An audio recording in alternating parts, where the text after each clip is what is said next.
how well harmonized am I with universal truths, universal principles? How well am I harmonized and aligned within myself?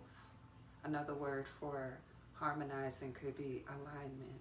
And so, how to bring self in harmony is number one, I believe, important is plugging in to our own needs.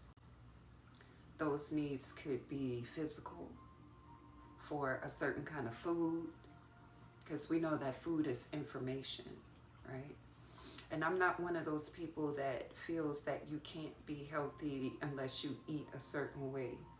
But what I do believe is you are healthy when you eat according to your body's needs, right?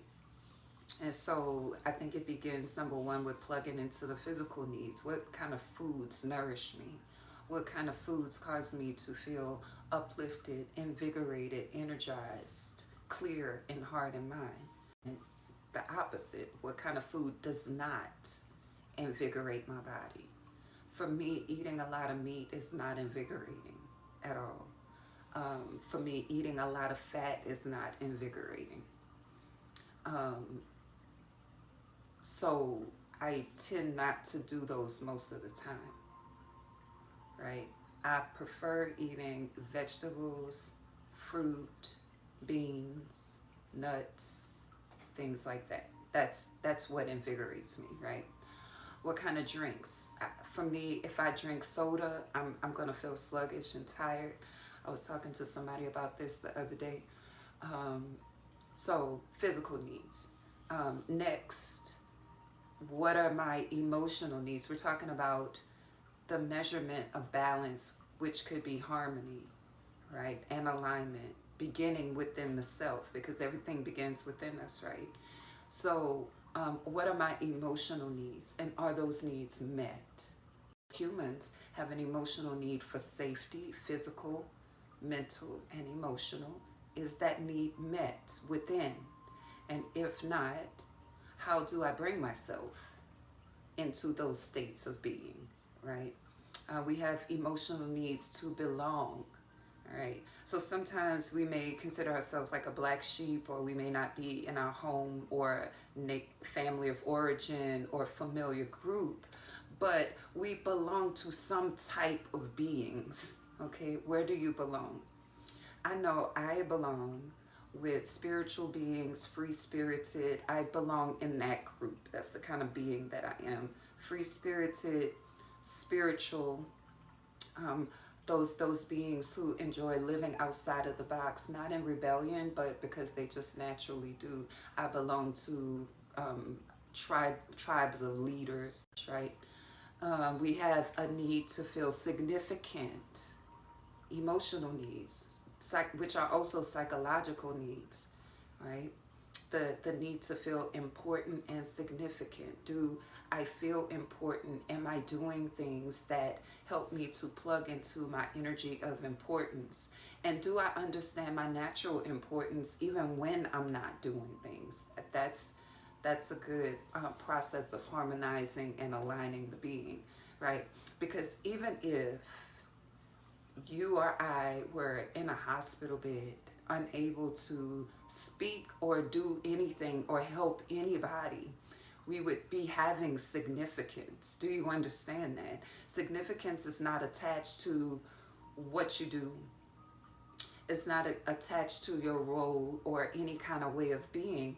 You are significant just because you exist. Do you understand that? We're talking about the deep levels of alignment and harmonizing within self. Okay, what are your mental needs? What stimulates your intellect?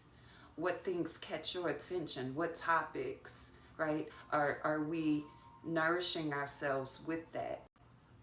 Then, after we harmonize within that in a daily way, or maybe a more consistent way, then it can extend outwardly.